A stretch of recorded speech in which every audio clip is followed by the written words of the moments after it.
a look at the points of the match here. First LCK team to hit 16 win streak and secure first place in the regular season already.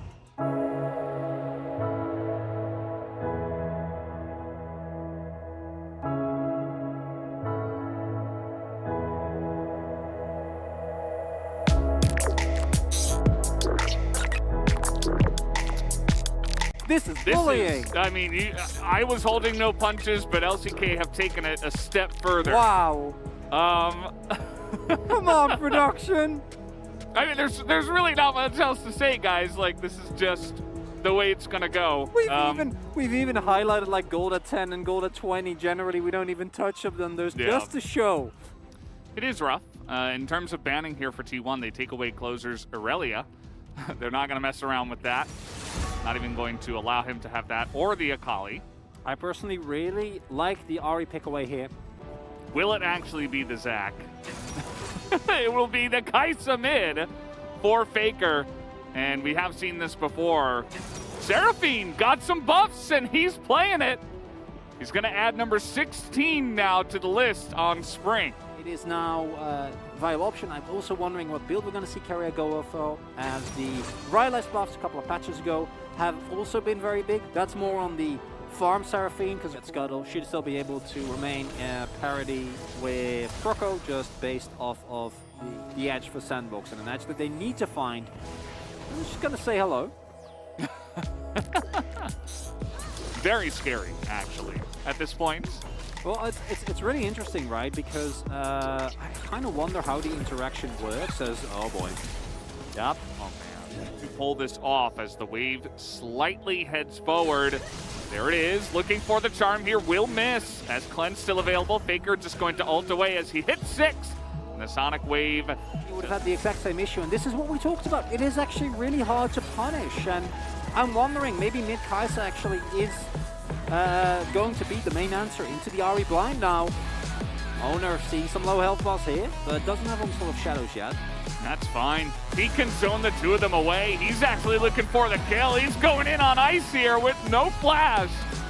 As that will be first blood. Owner just runs at him and takes him down. All he needed was the cleanse. It's very hard to come back from in this type of continuous trading. Renata notoriously doesn't have the greatest laning phase, right? Her cooldowns are kind of high, and it's really post-laning phase where she really hits her stride and just needs to clear this wave. Well, Dove, you're in a little bit of trouble here as they are going for the dive. Owner picked up the aggro. That was a really nice cast, but Zay is still with his ultimate, looking for the damage. Flash on in, not the cleanest here, but he will pick up the kill and give his life for it. So honestly, I mean, he's already 1-0-1. But we'll take another look at this stuff. As first the flash comes through, then the cask makes sure that Zeus crucially doesn't get the reset on the turret aggro. So he's forced to use his ultimate way too early. Zeus also recognizing he's dead. Looking to the top side again. Looks like he wants to get his Tryndamere fed as the ghost will be popped. Running on into Dove, who does not have it. A really nice cast once again. It's very difficult to get away from this horsey.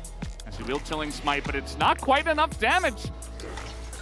As a big trade here, Zeus going for the kill onto Dove. The Chem Tank trying to keep Dove alive, and he will flash at the right time with even the rocket sailing by. And Dove survives again. Yeah, it's possible. I mean, you were just talking about it, and look at this. The cast is perfect right into the Gravitum, and he is dead. Gumayusi goes down, and all of a sudden, Live Sandbox. They've got some fight in them. They're looking for plays, and Dove. They can pick a Faker here as well, though. Oh, and they're going for it. The Everfrost lands, and the Cleanse be damned. Even the Berserk is coming through. Kyle is going to have to go on in there to try to get that one, and now Owner is 1v3. He will get the fear down onto Kyle, but Handshake comes through, and Owner's taking too much damage. That's another kill given over to Croco. And be ready for the fight. Yeah, this. Okay, I'm not saying I'm believing yet, but if there is a way that Sandbox win this game, it started with that play. As then subsequently, Faker just getting 100-0 here, able to stay alive for a little bit longer, thanks to his killer instinct, but going down in the end. Crucially, no waiver, so L almost goes down, but it's actually an elaborate bait as that is a sign for owner to try Faker or Guma in, then they're good, but I don't know about defending this turret. Hey, Encore coming on in, and Dove, this time you can't outplay 4 of them as a really nice kick does come through. Clozer teleporting in, gets the charm down. Kyle is here as well, and Zeus with the aggro on the turret, but he does have some backup from his fellow teammates. So that's the main thing. If those cooldowns are available, then display, in the grand scheme of things, not too relevant. Get the kill on Dove, but the response from Sandbox is as good as can be expected, and the trade to teleport forward as well, which means that Clozer now going to be more limited in where he moves around the map, as that final Drake, or possible final Drake, I should say, will come up. But T1 can drag this out. I think they will have enough time. As you can see, the roots are coming down. The poke is incredibly oppressive. And thankfully, they have some plants in the river to help out with that one. But the angles that Faker is finding here have been pretty stellar. He's hitting every single one of these right now. As, don't forget that, okay, he can just do that, pull the trigger, and see you later, enemy mid laner. Just like that, Faker takes out Clozer. And with that, possibility for the Sandbox to contest with his Drake, not happening. Presses R because the W was already there. He already had the Void on him, so it's just an easy one-shot kill for Faker. Hits it. Clozer goes alone. You're dead. Yeah, just honestly, I don't know. 아리 반피. And this is, of course, the key issue is that it's understandable. And here we go. Once again, there's no objective on the map. You see Dove, this is what I was talking about, right? He's like, I gotta do something. I gotta engage. I have to make a play. Yes. Well, here we go. There's the root. And the Encore is flashed, as we do have a big engage in the back line as Ice has to flash away. Owner will get burst down, though, as hold on. Zeus doesn't press his ultimate ability, and now with Infernal Drake on the Rift. Oh, come on. He keeps hitting them. Are they going to be able to get this? Faker looking for the assassination. Oh, man. He doesn't have his ultimate yet, though. But the Jinx is available. The Seraphine is alive. 3v5, can they do it? The Flash Charm will miss, as it will be flashed, and T1 have to give this away. The Gale Force here, not enough to get Guma to safety as Krako gets the kick down. Faker will be assassinated, and Guma goes down as well. This could be a huge upset. Clozer takes him down, and that is all of T1 wiped off the Rift. Like I said, even winning a single game would be a monumental win here for Sandbox. And this is one thing that we've seen Aphelios do so many times in the past. Dove again. Don't get the perfect engage. And Dove, as you point out, with a beautiful cast, breaking up the fight. You're gonna get taken down. Really nice angle from Ice here with a full vision. And Guma, they're able to hit the grab the ult. And that just turns into everyone getting taken down. Yeah. Venusaur and Baron, 4-live Sandbox. If you can't do it from here on out.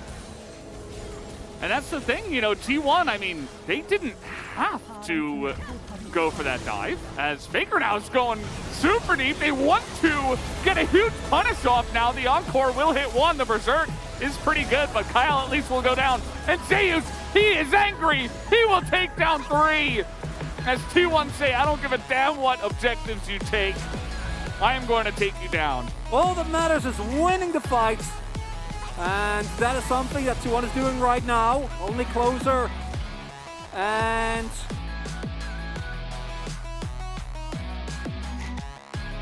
T1 might just be able to do it, and you better well know that they are going for it. The cast will come through as the root goes down onto Clozer, and the two of them might just be dead here. The damage numbers are gigantic. Clozer trying to take out Carrier, but he will not be able to, but at least they stop the push.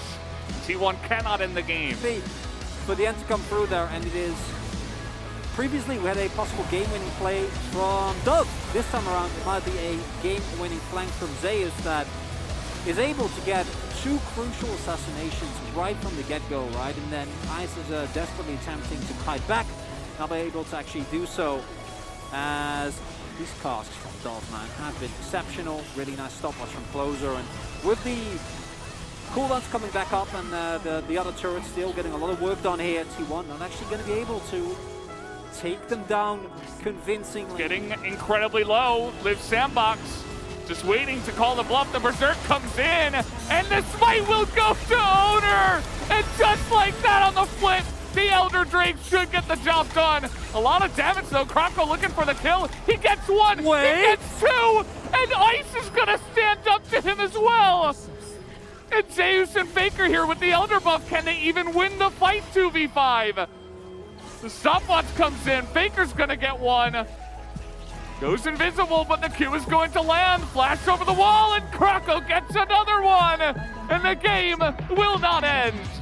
I don't think they can end though. I don't know if they have the waves. Zeus is still there. He's on the hunt for Ice. And they're trying to fight. Krako wants to fight here. There's no ultimate for Zeus. And that's not as scary as he could be. What? Ice says, let's just do the Baron then. This game is wild, Valdez. Oh boy. And they're gonna get it. I mean, well, Zeus he's threatening. Way. Zeus is here. He's looking for the kills at least, and that's gonna be the rocket blocked. The ultimate is not gonna be used. And down will go Zeus again. I don't know, Valdez. Like, honestly, I don't know what to tell you, because the fact that this Drake goes to Owner should be the end of it, right? But it's actually Ice that sees 3 targets, goes in and blows half of them up, and with that amount of damage already done, honestly, what a heroic play. And then Dove with the disengage on the side, just wonderful. I don't know how they won that, right? It's something that we've seen in the past at times where a team is able to get the Elder, but then is in a disadvantaged position. I didn't even feel like that was really the case here. I felt like T1 just got surprised by the damage coming out from the Ephelials, and you know, they're just Baron recalling out. Know. Oh, no, they're not. It was a bait. It was a bait all along. Will Faker go down though is the question. In goes Krako, and Faker gets taken out. Liv Sandbox. They catch one and they're looking for more. Keria is gonna go down here, make that 2, but look at the face! Zeus says you have to back. Zeus has declared that you cannot end the game right now. They're still pushing on top, Valdez. I don't know. Krako and Ice pushing in now with Kyle. Do they have the damage? This is a Jinx they're going up against. Teleport now coming in. Krako nearly dies, but he has GA. The damage onto the turret might just be enough. The handshake onto the horse, and the engage from Dove again. He does it again. And this game is over. Liv Sandbox will take the win in game number 1 against T1. Coming into this game, even a single win would be a victory for Liv Sandbox. Well, I don't care how the rest of the series goes. This is a victory that I'm sure we're all going to remember. Took certain liberties, and the liberties in the end were kind of coming back to haunt them. I think the Infernal Soul, the most obvious one. And going from an early game draft.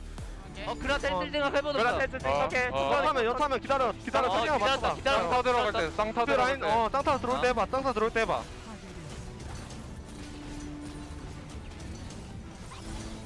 타워 쳐봐. 타워 쳐게. 때린 다음에 살림. 파이팅. 나 징크스. 나이스. 야, 우리 이거 치자 그냥. 나이스. 빼봐. 03초. 우리 팀 화이팅. 죽어. 파이팅.